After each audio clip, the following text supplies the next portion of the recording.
M2 unit number 3 differential calculus. So that first topic in unit number 3 is gamma function. Gamma function.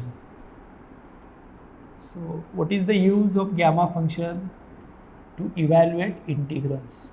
To evaluate integrals. So using gamma function you can evaluate definite integrals. So what is the definition of gamma function? So this is the symbol for gamma function. Gamma n is integral from 0 to infinity e raised to minus t raised to n minus 1 dt. So this integral is called as gamma integral. So you can write down its answer in terms of gamma. For example, so 0 to infinity e raised to minus t raised to 4 dt. Now limits are 0 to infinity, and in that integral product of two functions, one function is e raised to minus t, another function is t raised to some power. So therefore this is gamma integral. Then you can write down its answer in terms of gamma. So if power is 4, then it's gamma 5. Add 1 in power of t, then we get answer. So what is the answer of this second one? E raised to minus t raised to 2 dt. Now this is gamma integral. So its answer is power is 2, therefore gamma 3. So you can write down answer of gamma integral in terms of gamma. Then properties of gamma function. So first property, gamma n is n minus 1 factorial if n is integer. If n is integer. For example, gamma 5. Now 5 is integer, so you can use this property. Gamma 5 means 4 factorial. 4 factorial is 24. Gamma 3 is integer, so therefore it is 2 factorial. 2 factorial is 2. So this is first property. So using this property you can simplify that gamma to factorial and factorial to single number. Then second property, gamma of 1 by 2 is root pi. Gamma of 1 by 2 is root pi. Third property, gamma of n plus 1 is n into gamma n. So using these two properties, you can simplify gamma of fractional number. If other than integer, then you can use this property.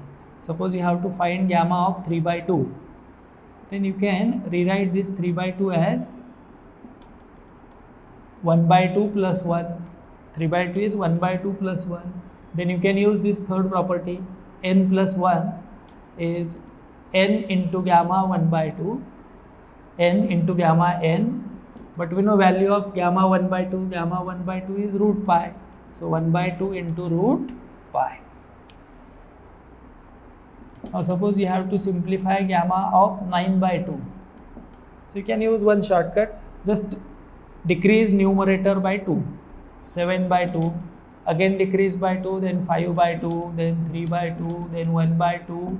And then into root pi. So using this second and third property, you can simplify gamma of fractional number. Then fourth property, integral from 0 to infinity e raised to minus k into t raised to n minus 1 dt. Then its answer is gamma n upon k raised to n. In definition, e raised to minus t. If some number into t, then we use this property. For example, integral from 0 to infinity e raised to minus 2t into t raised to 3 dt.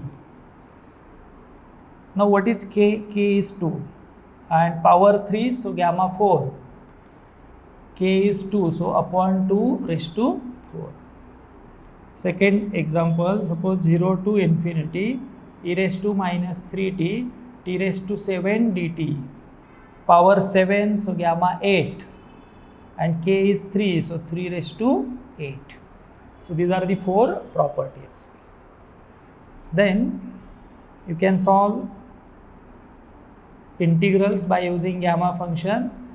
So first one, 0 to infinity e raised to minus some number into function of x into x raised to some power.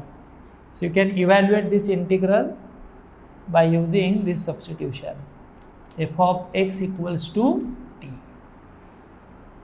Now we'll solve first problem.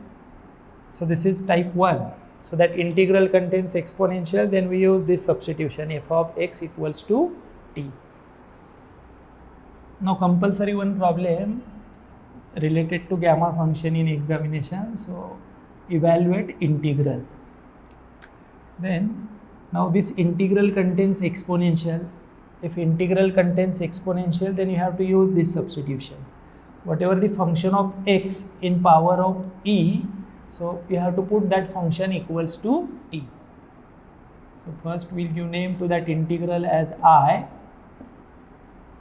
and say equation 1. Now if you observe this integral contains exponential. So what is the power of e? Root x.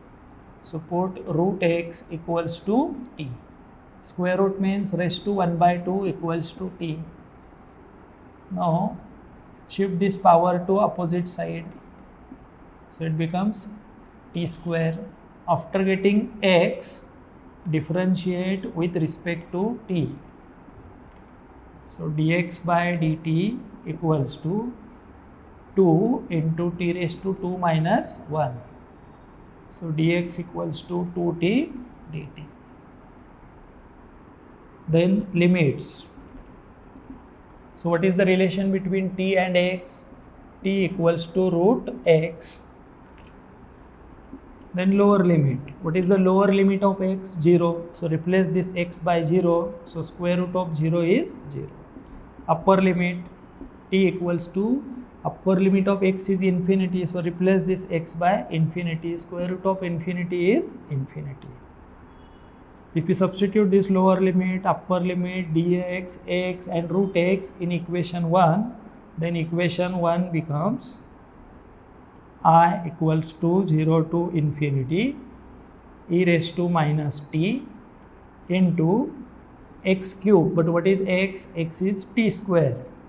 So t square raised to 3 into dx. Dx is 2t dt. So we replace this root x, x and dx. Root x as t, x as t square, dx as 2t into dt. Now this 2 is constant, so you can write down outside the integral e raised to minus t, t square raised to 3. So by law of indices, 2 into 3, t raised to 6 into t dt.